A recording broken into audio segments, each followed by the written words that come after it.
Sa lahat-lahat ng mga napuntahan kong pasyalan, ito na ang pinaka sa lahat. Napakaganda, nakakamangha, tapos halos andito na lahat. May nature, may adventure, may caricature, ganun. Kumbaga, ito ngayon yung may hawak ng corona sa lahat ng napuntahan kong pasyalan sa tanang buhay ko. Para sa akin lang naman to ha, kasi magkakaiba naman tayo ng napupuntahan Saan nga ba ito? Simulan na natin ang kwento. Hi everyone! Welcome to our day 7 here in Vietnam. At ang sunod na pupuntahan natin ay ang isa sa mga kilalang pasyalan dito sa Da Nang City. Ito ang Bana Hills.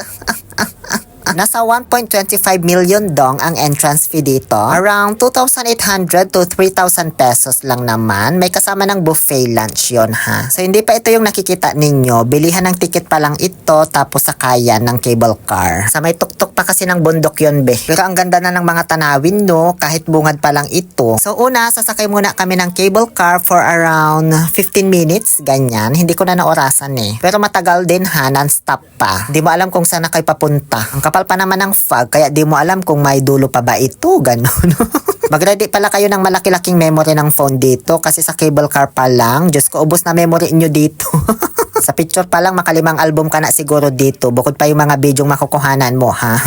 Ang ganda kasi ng overlooking view pag nasa taas na kayo, kaya di mo talaga maiwasang mag-video. Pagkakaalam ko kasama ito sa Guinness as one of the longest non-stop cable cars in the world. At ayan na po, nakarating na rin kami sa wakas dito sa Bana Hills. Pagbaba namin, akala ko ito na mismo yun, kasi ang gaganda na rin naman talaga ng mga view na makikita mo. Yung pala, sasakay pa ulit ng train or tram o kung ano man tawag nila dito, para bang MRT Paakyat na naman, yes. So walang katapusang akyatan ito, be.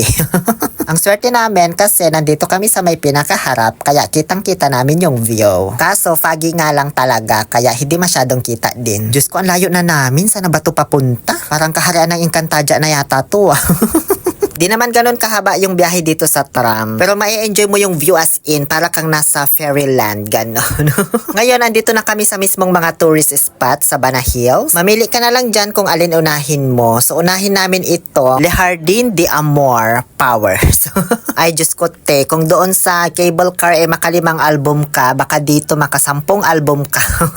Kasi alam nyo, bawat sulok na pupuntahan mo, bawat daan na lilikuan mo, ang ganda mag-picture taking as in. Alam mo yung para kang nasa loob ng Mary and the Secret Garden, ganon. Yung akala mong sa cartoons lang or sa drawing lang magagawa yung ganito kagandang garden, pero dito as in, totoo talaga be, hindi to AI.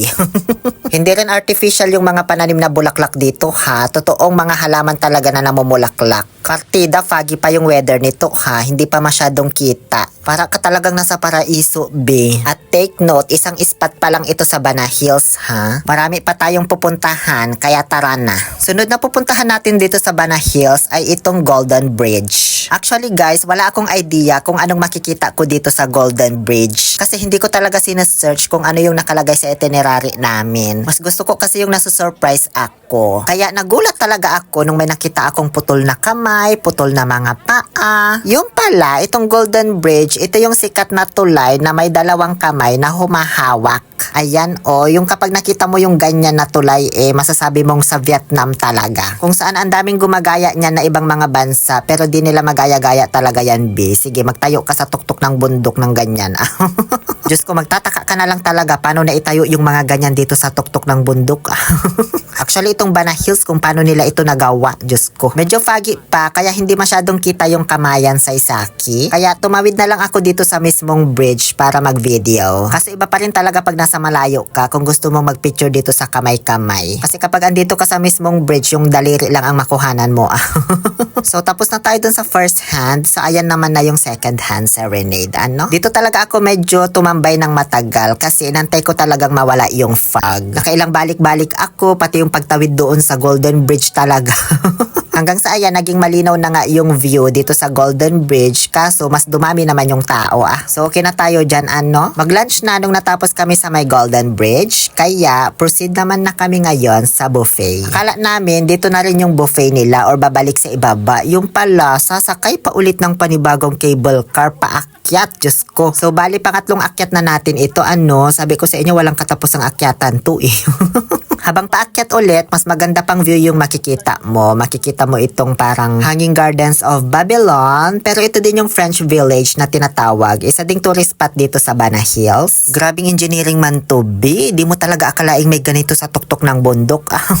Pagbaba namin sa cable car, habang hinahanap yung buffet, may mga nadaanan pa rin kaming magagandang pagpapicturan kahit nasa loob na kami ng kung ano man tawag dito, kung mall ba to. Gusto ko i-try to kaso nahiya ako man, lalo't pila-pila pa naman yung mga gusto magpa-picture.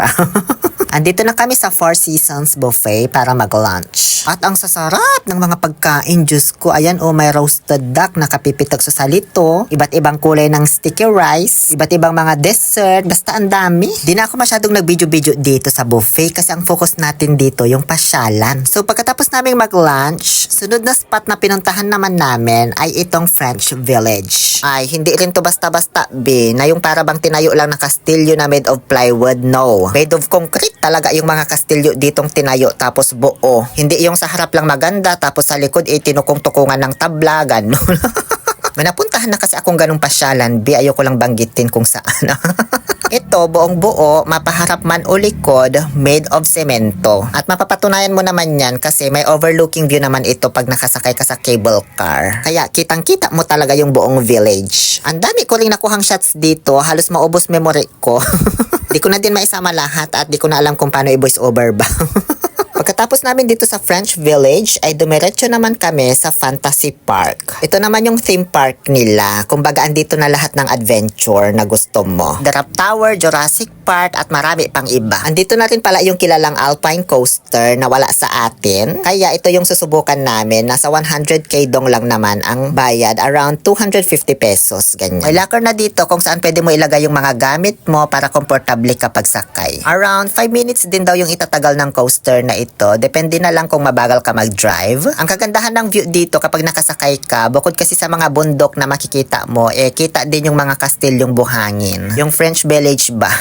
Napost ko naman na yung full video ng pagsakay ko dito, kaya di ko na masyadong isasama, Sakto pagbaba ko, natsyempuhan ko yung pagsakay ng mga kasamahan ko dito, sina Ma'am Norma at Ma'am Edwina, pati na rin sina Sir D at Sir Melch. Sina Sir Richie at Ma'am Jovi naman ang di ko natsyempuhan.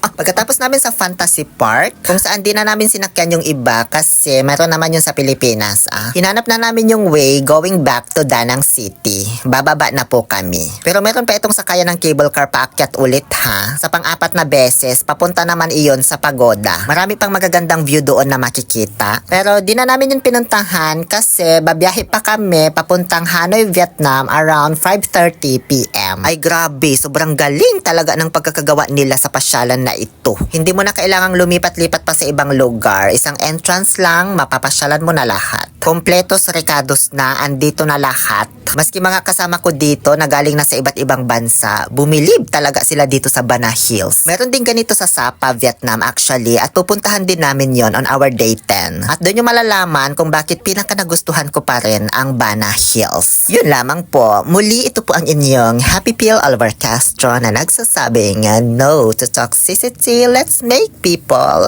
happy. Touchdown, ground level, end of day 7 tour. Istorya, kinamang ka mga lindog.